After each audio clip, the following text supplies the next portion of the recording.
So ayun, magandang gabi. Update lang tayo dito quick update lang tayo. Ito yung makina nung ba to? Page 15. Yung kulay red doon na pinaayos natin yung makina.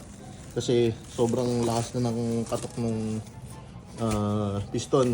So yung mga konting chip dito, pinaweldingan na natin yan. Kaya maayos na rin yun sa kanya.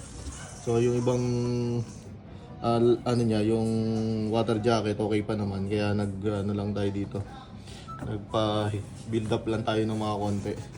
So yun yung sa 1.5 natin na bubuuin. So yung isa na 1.6 naman dun sa kulay white na naghalo yung tubig tsaka langis.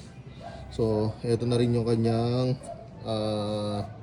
engine block. So yan, malapad na rin yung ano niya, yung kanyang water jacket. So by next week, bubuin na natin to.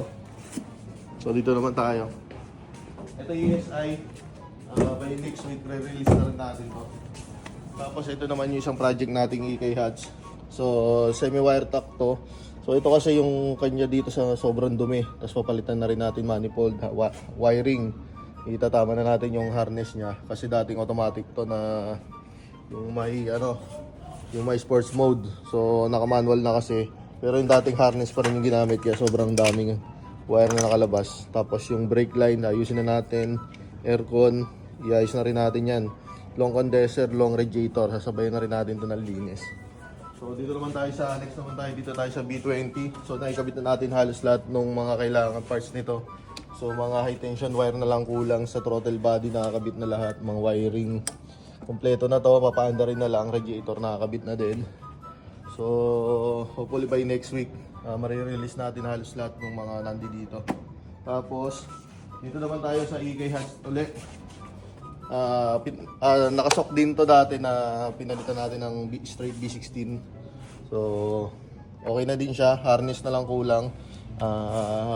I-ano ko lang yung harness, re-refresh ko lang yung harness bago natin isalpak sa kanya. Nagpa semi-wire tack na rin to. Ayan, makikita nyo pagka semi-wire tack natin, halos same na rin ang full wire tack. Wala lang siyang dito tsaka yung battery. So ina-advise ko kasi na dyan na lang para malinis pa rin tingnan. So sa aircon, nag-fully wire tack, nag-fully aircon wire tack din tayo. Aircon tack, so para malinis. Sa lamig, so yung mga naka-experience na magsasabi kung malamig talaga siya. Tapos ito naman yung Civic na nandoon yung black kanina. So para dito yan. So naka semi wire tack na rin to. Konti linis na lang nitong mga dumi-dumi dyan. Tapos sasalpak na rin natin yung makina na yon. So ito yung LXI na may gagawin tayo para bumilis. Medyo tumapat sa VTEC na SOC na stock. Gusto lang ni bossing medyo may power. So ito naman yung isa na halo yung bumubulwak, tubig langis. So ito, okay na yan, malinis na yan.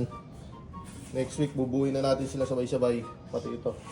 So yun, ito naman yung isa kay boss, sa pangalan na ito, kay boss Adonis. So tapos na rin to sa kanya, release na rin to. Lilinisin na lang natin yung engine bay tsaka yung loob ng konti, lilinisin na lang natin yan. Tapos na rin yan. So malinis na rin to lahat. So aircon, maayos na yan. Lahat pang ilalim, ni-lowered, nag-coilover splits tayo dito. Palit tayo ng projector light. Long condenser, long radiator, semi-wire tack.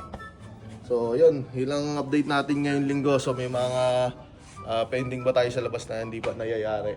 So kita-kits tayo sa Monday. So wala tayong pasok bukas. Sa mga pupunta, wala tayo dito. So yun lang. Thank you.